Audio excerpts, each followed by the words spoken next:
Hello mga loves! Welcome to my vlog. For today's video, ito ka na nga yung araw na malapit na akong umuwi ng Pilipinas. So, naglo-loading ako ng aking mga bagahe. So, may 3 akong box na binili dito na prepare para sa aking mga gamit na sobrang dami. So mga loves, kaya sinasabi ko sa inyo na kung nag-a-abroad kayo, huwag kayo mag-ipon, magtambak ng mga gamit. So ipapadala nyo na kaagad sa Pilipinas. Kagaya sa akin, nagtambak, kaya sa huli, ayan, tingnan nyo, sobrang hirap, sobrang pagod ko dito kasi sa pagbabalot pa lang, sa paglalagay pala ng box, sobrang hirap na, sobrang nakakapagod.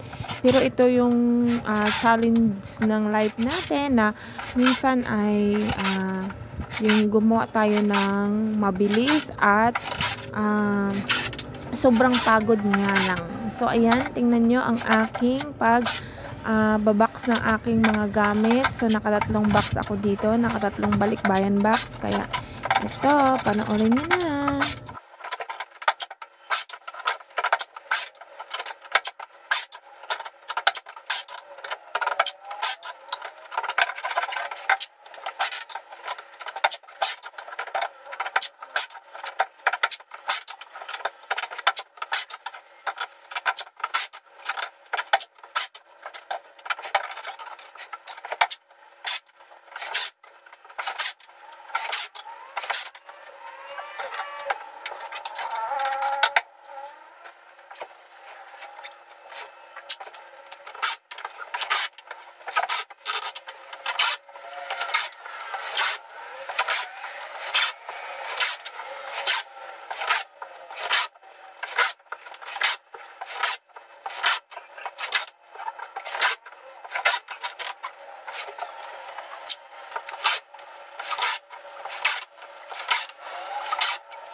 So, ano lang muna ako, bukas na ako maglalagay ng mga ilagay natin sa loob.